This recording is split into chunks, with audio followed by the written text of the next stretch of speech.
bright and sunny morning here in Linkoping. In a few hours from now, I'm going to be taking my first flight ever on board the Gripen D.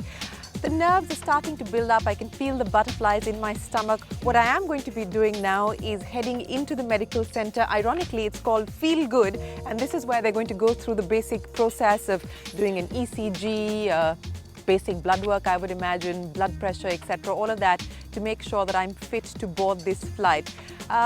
I haven't slept much. I've been up since about 4 in the morning in anticipation of this. I was told to eat a very light breakfast, which is exactly what I've done. And I'm just hoping now that everything is clear as we go through the medical test, and then I head to the simulator. So let's go in and get this started.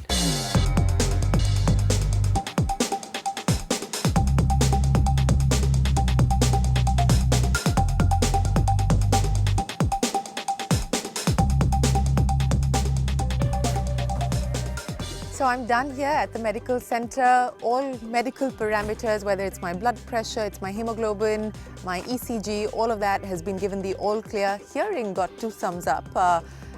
Now I head to the simulator, and as the sign says behind me, I do feel good.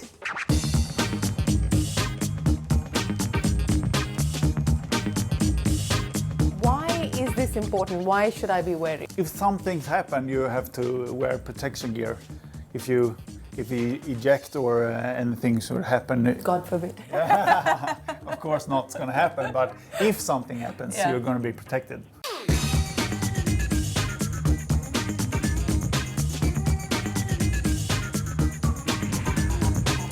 We are here at Linkoping.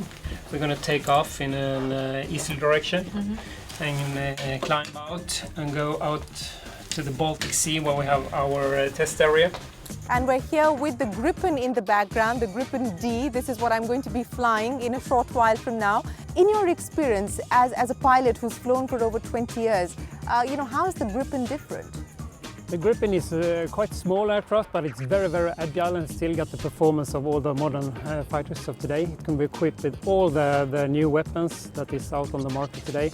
So I think it's a very powerful solution, but it's very agile and small platform that still got these capabilities. Okay, so this is going to be my first experience going up in a fighter jet. So what should I brace myself for? What should I prepare myself for? You should prepare for a very nice ride, but the takeoff... Yes, what should my body prepare itself for? You should be prepared for great acceleration when we take off, and then a steep climb. And then you should be prepared for a lot of G-forces. That is quite unique for a military fighter. So what does that feel like physically? It feels like a giant pushing you into the chair. So it could be very hard to lift your arms and hard to breathe, but we have a lot of equipment on us that will help us endure all those forces. Okay, yeah, so this is like my big Top Gun moment. So. Yeah, yes, it is. It is. Sorry, I don't look like Tom Cruise.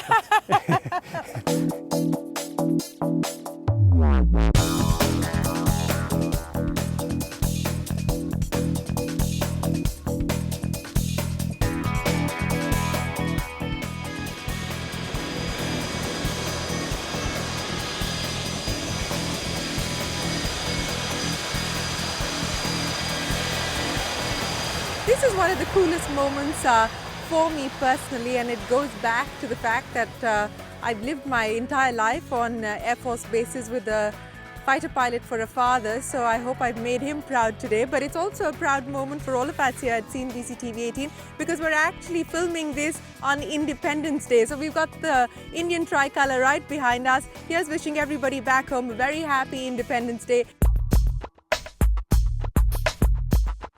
What were you nervous about before we went up? I wasn't nervous about anything special, but I obviously hope that you should have a nice ride. So I was nervous that you shouldn't have a nice ride. That was my biggest concern. And, explain to us everything that you had thought about and whether you managed to achieve everything on this particular sortie. Yeah, the main objective is the safety briefing, that we can manage the things that we need to do to perform the flight safety, and that was no problem. Then I wanted to show you the agility of the aircraft and the speed capacity and so on. We did that, and we also operated from very low level to very high level, so I managed to show you the performance of the aircraft besides all the functionality that the aircraft has. You know, going supersonic, I was pretty prepared for that because you'd spoken to me about it. You know, what speed were we flying at that point?